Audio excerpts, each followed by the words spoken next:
Hi అండి. ఇక్కడ నేను థ్రెడ్ పైపింగ్ చేయడం కోసమని సింగిల్ పాదం అయితే సెట్ చేసుకుంటున్నా.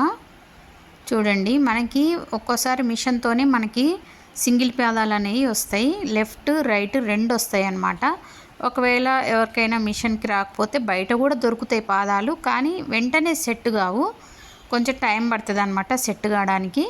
ఇప్పుడు మిషన్తో పాటు వచ్చినాయి అనుకోండి, ఈజీగా సెట్ అయిపోతాయి అన్నమాట. ఇలా సింగిల్ పాదం సెట్ చేసుకోవాలి.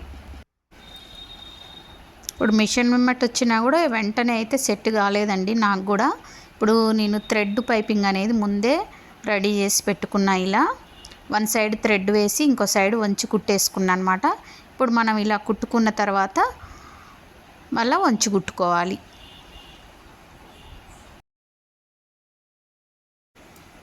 మీకు ఎవరికైనా థ్రెడ్ పైపింగ్ చేయడం రాకపోతే, అంటే తయారు చేసుకోవడం ఇబ్బందిగా ఉంది, మీకు కొంచెం మందికి ఏంటంటే ఎక్కువ గిరాకు ఉంటుంది, మనకి కావాలంటే రెడీమేడ్ థ్రెడ్ పైపింగ్లు కూడా దొరుకుతాయండి. అన్ని కలర్స్లో రెడీమేడ్ థ్రెడ్ పైపింగ్లు కూడా దొరుకుతున్నాయి. కావాలంటే అవైనా తెప్పించుకుంటే మీకు కొంచెం వర్క్ ఎక్కువ ఉన్న వాళ్ళకైతే చాలా ఈజీ అండి, తొందరగా అయిపోద్ది అనమాట.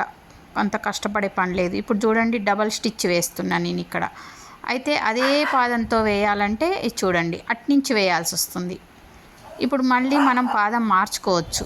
ఇక్కడ నేను కొంచెం దూరం కుట్టిన తర్వాత మళ్ళీ పాదాన్ని మార్చుకున్నాను అనమాట. ఇక్కడ నుంచి మళ్ళీ పాదం మార్చి ఇటువైపు కుట్టుబడే పాదం పెట్టుకున్నాండి. ఇప్పుడు మనకి కరెక్ట్గా వస్తుంది అనమాట స్టిచ్చింగ్ అనేది. ఇప్పుడు అందుకే రెండు పాదాలు ఉంటే మనకి ఎలా అయినా గుట్టుకోవచ్చు. ఒకవేళ వర్క్ ఉందనుకోండి, మన దగ్గర ఒకటే పాదం ఉంటే వర్క్ ఉన్నప్పుడు, బ్లౌజ్కి ఏదైనా వర్క్ ఉన్నప్పుడు మనకి రెండు పాదాలు అవసరం అవుతాయి. ఒకే పాదంతో పని కాదనమాట. అందుకే లెఫ్ట్ పాదం రైట్ పాదం రెండు తెప్పించుకోండి మీరు. రెండు ఉంటేనే వర్క్ అనేది ఈజీగా అయిపోద్ది. ఇక్కడ పైపింగ్ కొంచెం థ్రెడ్ పెద్దగా ఉందండి. ఇంకా సన్నటి థ్రెడ్ ఏమో షాప్లో ఉందన్నమాట. సరేలే ఏదో ఒక థ్రెడ్ అని చెప్పేసి వేసుకుంటున్నాం. ఇంకా మీకు సన్నగా రావాలి పైపింగ్ అంటే మీకు థ్రెడ్ అనేది చాలా సన్నగా ఉండాలి.